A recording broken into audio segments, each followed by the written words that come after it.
Hi friends, I don't know if you've seen the recent live broadcast by Donald Trump about his plans to go ahead and attack Syria. I don't know if you've seen that. I think it just happened. I've been offline this morning, so I think it just happened. But anyway, it's very serious, this situation now. If cooler heads don't prevail and don't come in and try and talk them out of it, and I don't think that's probably going to happen now, this will turn into probably World War III, because this will mean that it'll start off with missile strikes, and then someone will start losing, whether it's the United States or Russia, and then someone will up the ante, which is probably Russia. The United States will probably up the ante and start using limited nuclear weapons, possibly, and then it will go on from there. It will just escalate until there will be probably a full-on nuclear Armageddon. I mean, I'm sorry to sound, this might sound like hyperbole. I hope it is, but if we don't get out in the streets now and ring, and also just get on the phone and say, "Not in my name, this is totally unacceptable," if we don't do that, then we're just going to be this is going to probably turn out to be the worst thing that's happened in history. I don't know what these Trump has put in, the most warmongering, I mean, Hillary Clinton would have done this too, probably.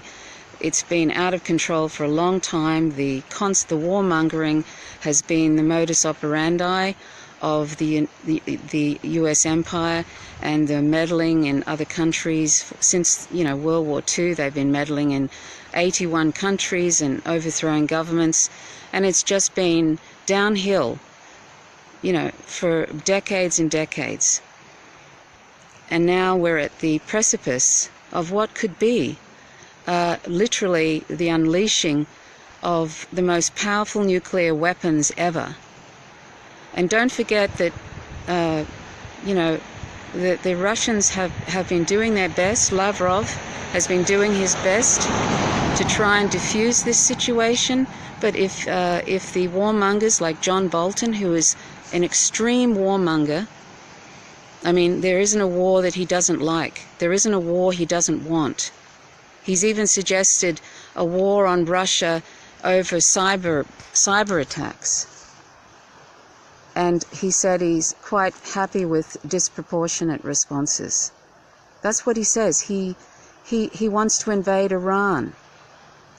He is a complete, unhinged, neocon warmonger, and Trump doesn't know what he's doing. He's part of the deep state too. He is a psychopath, but Trump has put in the most extreme neocon warmongers there ever was.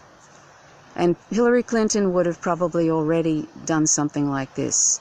These are, the duopoly is a neoliberal warmongering mess. They are just really they're two wings of the same bird. And now we're at this state. And I could, I'm sure if you've been paying attention, you could probably see this coming. So we need to ring our political representatives. We need to get out on the streets immediately and register the rejection, not in our name. The ridiculousness, I don't know if they've even waited to see what the results of this alleged chemical weapons attack, which possibly didn't even happen. They haven't even waited to find out the results of that, and the reason is because they don't want to find out what the results of this is.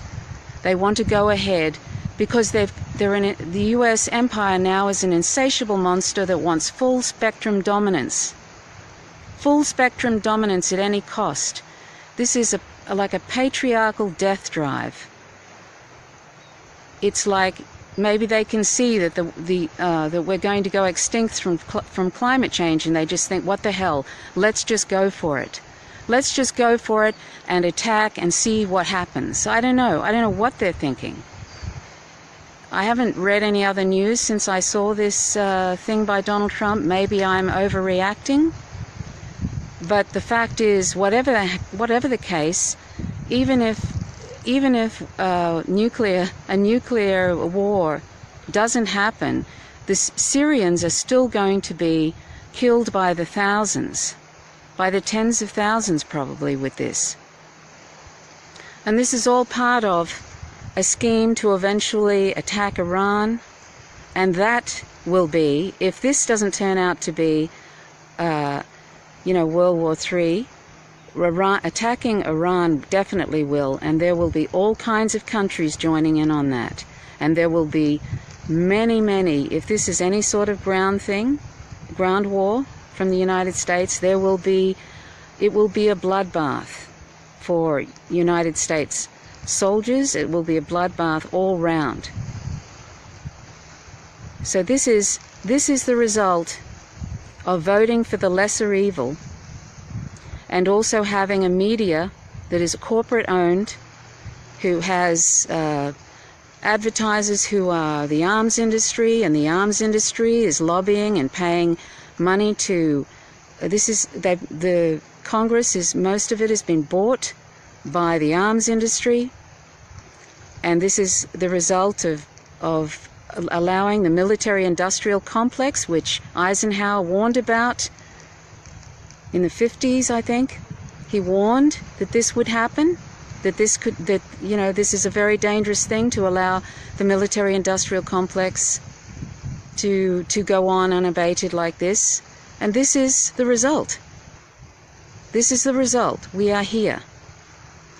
This is also the result of living in a patriarchy which seems to have a death drive, is quite fine to destroy the planet with global emissions and not do anything about it, allowing corporations, a corporate coup d'etat of the governments. The neoliberalism, the corporate coup d'etat over the last few decades, this is the result. So it is an insanity. And the last few days we live in Tasmania, and we've woken up in the morning and checked our phones to see if there's been a World War III starting. It's probably about, I don't have my, it's in the morning here in Tasmania, and this is what I come across when I finally get back online. This announcement by that stupid man who hasn't got a clue what he's doing really, or does he? I don't know. That stupid, the desperation of people putting in Trump, thinking I can't, we need something different. But it would have been the same if Hillary Clinton got in, because they're all warmongers, all of them. And the mainstream media, have you seen anybody in the mainstream media except for that, unbelievably, Tucker Carlson on Fox News? He probably was the only one in the mainstream media on Fox News. It's like Bizarro World. He was actually saying stuff about Syria, real stuff, like truth. And all the liberal media, the corporate-owned media, have been banging the drums of war, just like when the WMDs in Iraq, the lie of the weapons of mass destruction in Iraq. They were banging the drums of war then. Look what happened. Millions dead, millions of brown people overseas dead because of it. A Middle East in complete chaos because of United Empire meddling and dragging Western allies, my government included. My government here, the Australian government, is just a US lackey. My government here has absolutely no moral spine, and no offense to invertebrates. Has absolutely no moral spine, would just follow them to the edge of the earth. I don't know if I don't think the Australian government is going to join in on this, but they've allowed this to happen too by not speaking out. I've been asking my representatives, why is nobody talking about Syria? Why is nobody talking about Syria? Why aren't we condemning what is happening? Why aren't we asking for an independent investigation? And the irony of the hypocrisy of the United States government saying they care, they always say it's for humanitarian reasons. The United States government killed 500,000 Iraqi children in the early 90s. 500,000. And Madeleine Albright said it was worth it. 500,000 children. And they feign concern for Syrian people. Please. Do they think we're stupid? Do they think we're stupid? That we think the U.S. empire cares about people?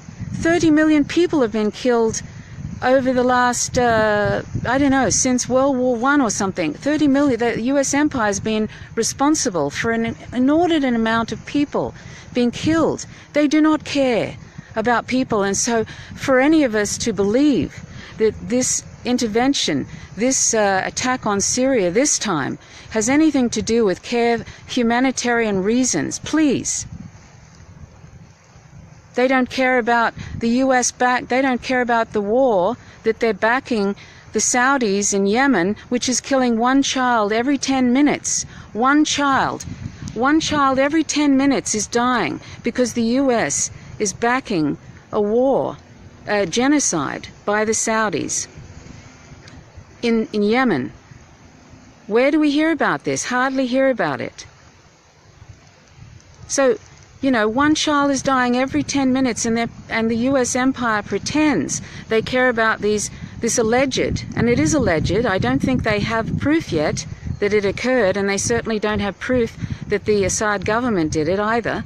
But they don't want to wait for that. They just want to go ahead and bomb the bejesus out of it in their aims to eventually get to Iran and attack Iran. I was trying to get an interview with Ben Norton, and we almost had it arranged, but unfortunately there was conflicts in the scheduling, and I didn't want to do it over the top of anybody else on Real Progressives, so we put it off. But we were going to talk about this issue of Syria. He's a very knowledgeable journalist, and I invite you to please check his site out. But the most important thing we need to do is call representatives and get out in the streets. If you've never ever participated in any sort of political action, now is the time to do it. Now is the time to do it, because this could be, I hope this is hyperbole on my part, I really do, but this could be a World War III moment, which will last about an hour, if that. Because if they start doing the conventional weapons, and then somebody ups the ante because they're losing, and they start pulling out the big guns, the nuclear weapons, even if they're limited range, it's just going to escalate.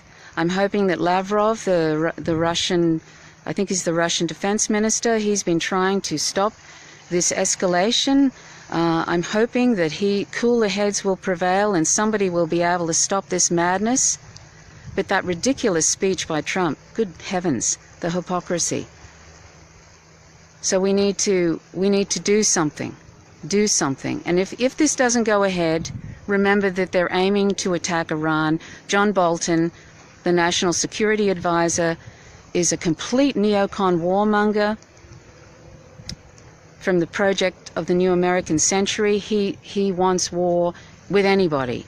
There isn't a war that he doesn't want. So if this doesn't go through, if this doesn't really happen and escalate into World War III, he's going to make it happen with Iran. I don't know. He's got some sort of death wish for everyone. And Mattis, believe it or not, Mad Dog Mattis, who massacred people, and he got his name through a massacre, I think. He's a war criminal in Iraq. He massacred, I think, a village or something. I don't know. There was something terrible he did. He should be in prison, like most of them. he was actually, believe it or not, the cooler head. He was actually the one that was a little bit, I mean, that shows how crazy it is. That there's a war criminal is probably the one that's least, well, pretends anyway, that he's least backing of this sort of thing. But anyway, when I saw his lips moving yesterday when he was being interviewed in his Senate hearing, and when she asked, "Will you give Congress notice?" and he looked up when he looked up, I thought, hello, are they going to give notice like 5 minutes? What, like, what happened to the War Powers Act, really? I mean, I might have missed it. Did Congress say this is fine? I don't know. Anyway, isn't this awful? Isn't it awful? Why do we have to live in a world like this? This is just awful. This is, and it's, in some ways we've all allowed this to happen if we haven't been speaking out against it. Anyway, please do something. Do something, get out, call your representatives, get out on the street and say, "Not in my name." And then we need to fucking throw these people out. We need a non-violent grassroots movement. That's what we need. These people are not leaders, they're psychopaths, and most of the people that get into government are more interested in money and power than they are in anything to do with people. Anyway, I'm going to leave it here. I hope that everything that I'm saying is hyperbole in relation to this and what this could lead to, this strike on Syria by the US government and UK and France. I hope it's hyperbole, but anyway, if this doesn't happen and turn into something dreadful, the Iran thing will, and that's what John Bolton wants. That's why he was put in, and Pompeo also actually sees this whole thing as a thing between Christianity and Islam. He also is fine with attacking Iran. So let's try and stop. Let's have an anti-war movement, shall we? Because eventually it's going to visit all of us, and that shouldn't be the motivation. We should care about brown people overseas that are being killed by the millions by Western governments. It's a white supremacist, racist thing that if we're not saying anything, we're complicit. We're complicit in it if we're not saying anything. So are we racist? Are we xenophobic? If we're not racist and xenophobic, then why aren't we saying something? Why is there no anti-war movement? Why? Okay, I'm going to leave it here. Thanks very much for watching. My name's Trish Roberts. You're watching Faint Signals from Vega. Till next time. Bye for now.